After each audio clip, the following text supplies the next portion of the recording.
Tuhan sertamu dan sertamu juga. Inilah Injil Yesus Kristus menurut Santo Markus.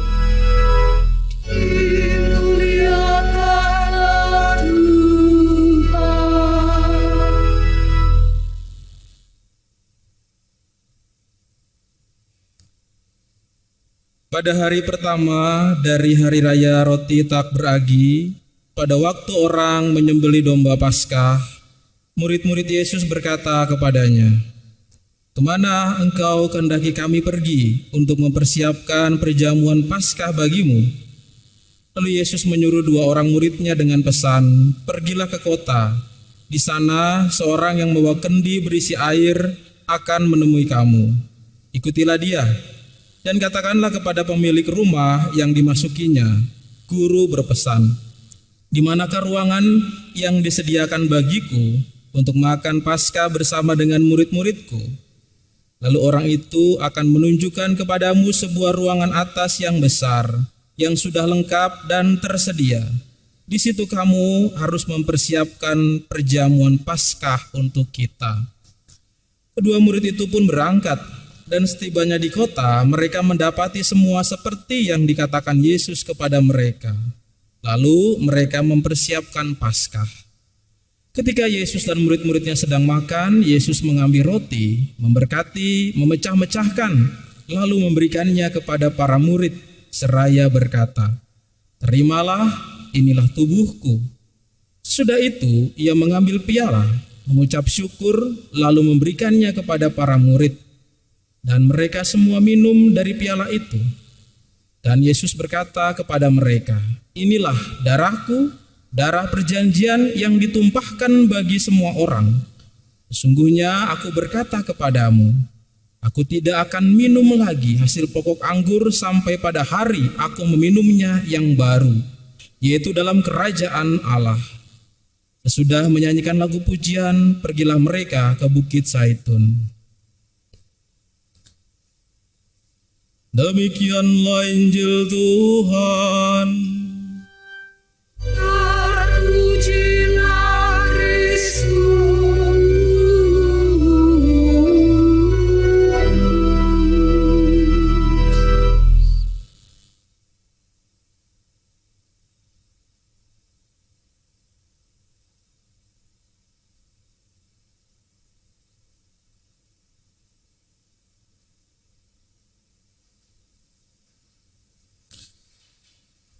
Saudara-saudari terkasih, sebagaimana yang sudah saya katakan, janjikan kemarin dari gereja, bahwa mulai hari ini dibuka kesempatan bagi anak-anak remaja yang mau ikut misa.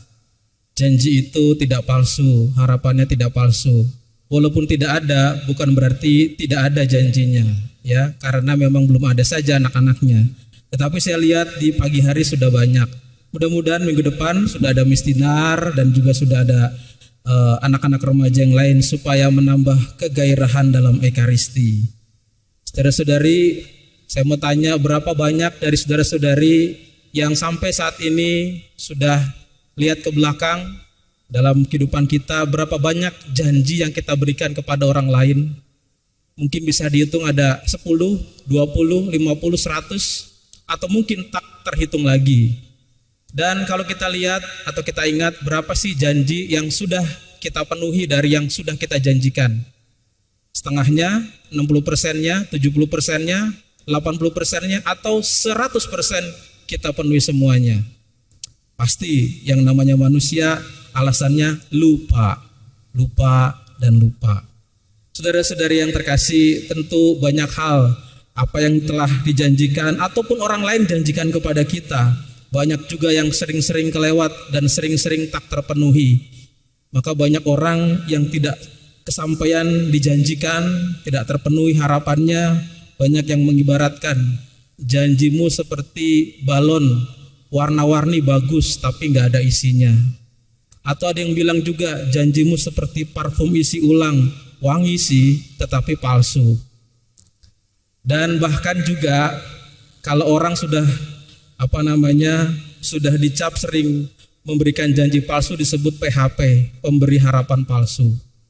Dan kadang-kadang juga banyak orang yang sering di PHP, maka banyak iklan bermunculan, termasuk juga di daerah kita ini. Perumahan di daerah kita ini sangat-sangat visioner, yaitu memberikan iklan. Bagi Anda semua warga Indonesia yang merasa mendapatkan banyak PHP, datanglah ke Bekasi. Karena di Bekasi itu ada harapan indah. Kalau masih belum indah, masih ada lagi Taman Harapan. Kalau masih belum lagi pengen jaya, ada Harapan Jaya. Kalau masih gelap juga harapannya, ada Cahaya Harapan. Banyak sekali hal-hal yang ditawarkan, sehingga banyak orang mungkin datang ke sini ke Bekasi untuk cari yang namanya harapan itu. Ya, banyak perumahan-perumahan yang kita lihat. Ya. Saudara-saudari terkasih, memang kadang-kadang kalau kita berbicara soal janji, ya, soal harapan itu menjadi suatu hal yang dilema. Kita sendiri pengen supaya orang meminta supaya yang dijanjikan kepada kita terpenuhi, tetapi kita pun sekarang juga begitu. Kadang-kadang apa yang kita janjikan juga tidak terpenuhi juga.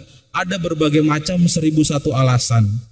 Nah, pada hari ini kita akan melihat juga sebagai suatu perjanjian rohani antara kita dengan Allah. Kalau kita dengan sesama, kadang-kadang ya sudahlah cincai-cincai. Tetapi kalau perjanjian dengan Tuhan, perjanjian dengan Allah, apakah demikian? Bisa cincai-cincai. Suatu ketika, ya, ketika kita melihat yang namanya perjanjian dalam kitab suci, ada yang namanya tulisan perjanjian lama, ada juga yang namanya tulisan perjanjian baru. Apa itu maksudnya? Dalam perjanjian lama kitab-kitabnya dibedakan, perjanjian baru kitab-kitabnya dibedakan. Bukan hanya soal itu.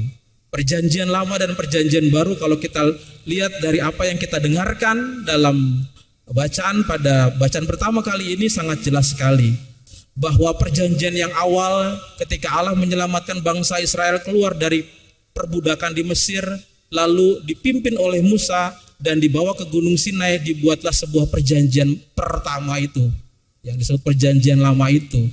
Dan kita tahu di situ ada yang namanya, kalau orang buat perjanjian itu sekarang itu ada cap jempol, ada stempel, ada tanda tangan, atau ada juga materai 6.000. Sekarang udah naik jadi 10.000, ya. Supaya menguatkan yang namanya perjanjian itu di mata hukum jadi sah. Nah, kalau dulu itu adalah darah dari kurban, yaitu lembu. Dikurbankan lembu-lembu itu dan darahnya diperciki oleh Musa. Biasanya dalam perjanjian ada pihak pertama dan ada pihak kedua. Pihak pertama itu adalah Allah, pihak kedua itu adalah bangsa Israel ini. Dan biasanya di sini dalam perjanjian itu pihak pertama dan pihak kedua saling menjanjikan. Allah menjanjikan keselamatan, bangsa Israel menjanjikan, di sini dikatakan ketaatan. Segala perintahnya akan kami laksanakan, segala firman-Nya akan kami laksanakan. Itulah teriaknya bangsa Israel ketika dibuat perjanjian itu. Tetapi dalam perjalanan waktu, perjanjian itu pasang surut. Selalu banyak yang gagal. Yang gagal bukan dari pihak pertama, tetapi pihak yang kedua. Kalau gagalnya cuma sekali, itu gak apa-apa, dimaafkan. 2 kali, kalau perjanjian gagal 2 kali, sudah ada sub kontraknya, itu bisa dituntut sebenarnya di pengadilan.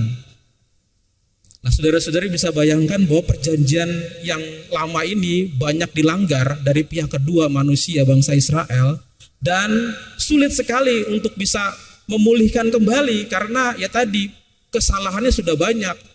Kalau ibarat saudara-saudari membangun sebuah gedung, udah perjanjian dengan pihak pertama sebagai pihak kedua dengan kontraktor, pihak keduanya itu selalu gagal. Dijanjikan bulan Maret selesai, molor lagi di bulan April, molor lagi sampai bulan Desember. Desember gak jadi juga, modalnya habis. Nah, coba saudara-saudari apa yang dilakukan? Pasti saudara-saudari akan menuntut ke ranah hukum. Nah, hal yang sama terjadi dalam perjanjian yang pertama ini. Apapun tidak bisa dibetulkan lagi, apapun sudah tidak bisa dipulihkan lagi.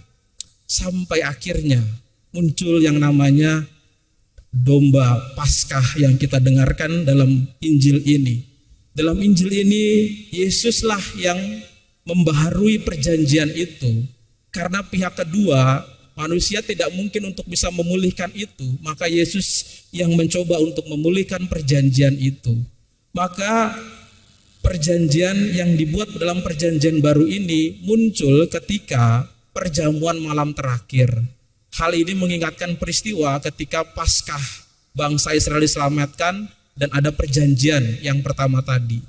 Cuman bedanya perjamuan malam yang terakhir ini yang disebut dalam Injil Markus ini, bedanya adalah Yesus tidak mempersembahkan kurban domba itu, tetapi mempersembahkan adalah dirinya sendiri, darahnya sebagai materai. Kalau Paulus tadi bilang sebagai materai untuk perjanjian baru. Nah, tadi ingat perjanjian itu ada pihak pertama, ada pihak kedua. Pihak pertama melakukan apa, pihak kedua melakukan apa. Nah, perjanjian baru ini diharapkan jangan gagal lagi. Perjanjian yang baru ini, pihak pertama, Yesus menghapus dosa-dosa, menyucikan yang berdosa, menyucikan pelanggaran-pelanggaran yang sebelumnya. Itu jelas dalam bacaan kedua disampaikan demikian dalam surat kepada orang Ibrani. Yesus memulihkan perjanjian baru, darahnya menyelamatkan, menyucikan pelanggaran-pelanggaran dosa-dosa. Ini adalah janji pihak yang pertama. Yang kedua apa janjinya pihak kedua?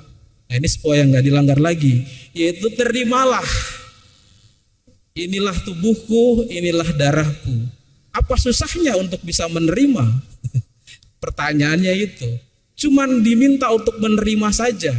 Kalau tadi kan yang pertama kan, aku akan melakukan seluruh perintah-perintah, itu kan banyak sekali. Sekarang yang kedua ini cuman terimalah, inilah tubuhku, inilah darahku. Apa susahnya tinggal nerima? Saudara-saudari, yang perjanjian kedua ini lebih mudah sekali. Cuma terimalah, inilah tubuhku, inilah darahku. Nah, kata ini menjadi permenungan buat kita. Terimalah, apakah kita sudah menerima? Nah, jelas pada hari ini kita diajak untuk melaksanakan apa yang disabdakan ini. Terimalah ini. Dan ini dalam Ekaristi yang kita lakukan, peristiwa ini diulang-ulang. Karena lakukanlah ini menjadi peringatan akan aku. Jelas kita menerima Yesus. Jelas kita menerima tubuh dan darahnya. Setiap Ekaristi kita akan menerima itu. Nah, makanya saudara-saudari, mencintai Ekaristi itu bukan berarti hanya sekedar ibadah. Itu adalah perjanjian yang baru. Pihak pertama dan pihak kedua. Kalau orang udah males jadi orang Katolik melaksanakan Ekaristi, alasannya karena corona, males terima tubuh Kristus, alasannya karena corona, padahal ada fasilitasnya. Ingat, perjanjian kedua, jangan kasih PHP lagi sama Tuhan. Jangan kasih PHP lagi. Perjanjian pertama sudah diampuni, gagal. Perjanjian kedua ini sekedar terima saja, susahnya minta ampun. Kadang-kadang ya tadi sudah dijanjikan begini begitu, kadang-kadang kita membuat PHP lagi kepada Tuhan. Hanya sekedar terimalah dan minumlah, makanlah dan minumlah. Nah, saudara-saudari yang terkasih, hal yang simpel dalam Ekaristi, mencintai Ekaristi sebagai bentuk bahwa kita ikut sama Yesus dan Yesus memberikan penyelamatan, menghapuskan dosa-dosa kita. Tentu Ekaristi yang kita laksanakan ini adalah sebagai bagian dari pemenuhan janji itu yang kita lakukan pihak kedua terhadap pihak pertama. Tetapi Ekaristi dalam liturgis yang kita laksanakan tidaklah cukup. Ekaristi dari liturgis harus berubah menjadi Ekaristi dalam kehidupan. Maka pelaksanaan pihak kedua kita manusia dalam melaksanakan janji yang baru ini, selain melaksanakan Ekaristi secara liturgis menerima tubuh Kristus, tetapi juga melaksanakan Ekaristi secara hidup atau Ekaristi kehidupan. Apa itu Ekaristi kehidupan? Yaitu perluasan dari Ekaristi yang namanya Ekaristi liturgis. Ekaristi liturgis kita menerima tubuh dan darah Kristus yang dikurbankan. Kita menerima pengorbanan Yesus, kita menerima penyelamatan Yesus, kita menerima penyerahan diri Yesus. Pada Ekaristi kehidupan, maka kita pun harus melakukan hal yang sama. Kita harus bisa seperti Kristus, menyerahkan diri dan mengorbankan diri kita. Dan ada banyak hal-hal yang bisa dilakukan. Gak usah janji yang muluk-muluk, yang besar-besar mau langsung ini dan itu. Kita harus tahu porsinya kita. Kadang-kadang ada orang itu mau memberikan, saya akan memberikan kamu itu air yang sangat banyak sekali. Saya akan memberikan kamu 100 galon. Tapi ternyata dia punya kapasitasnya cuma 500 ml. Saya akan memberikan kamu 2 galon air, padahal dia cuma punya kemampuan 1 liter air. Yang pertama, untuk ekaristik kehidupan ini, yaitu menyerahkan diri seperti Kristus, mampu memberikan diri seperti Kristus, harus tahu kapasitas, biar tidak PHP, tidak memberikan harapan palsu lagi kepada yang dijanjikan, kepada Tuhan. Tahu kapasitasnya. Kalau kita punya kemampuan 500 ml, berikan 500 ml. Kalau kita punya kemampuan 1 liter berikan 1 liter. Kalau kita punya 1 galon, berikan 1 galon. Masalahnya adalah kita tidak tahu kita punya kapasitas berapa. Kita memberikan cuma 200 mili, padahal kita punya 500 mililiter kapasitasnya. Kita punya botol 1 liter, kita cuma memberikan setengah aja, setengah botol. Kita nggak tahu.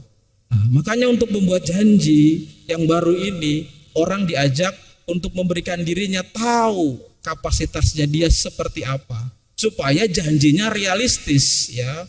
Janji yang realistis gampang sekali dilakukan dalam kehidupan keluarga. Saudara-saudari memberikan janji yang realistis kepada anak-anak, kepada suami, kepada istri, jelas gitu ya.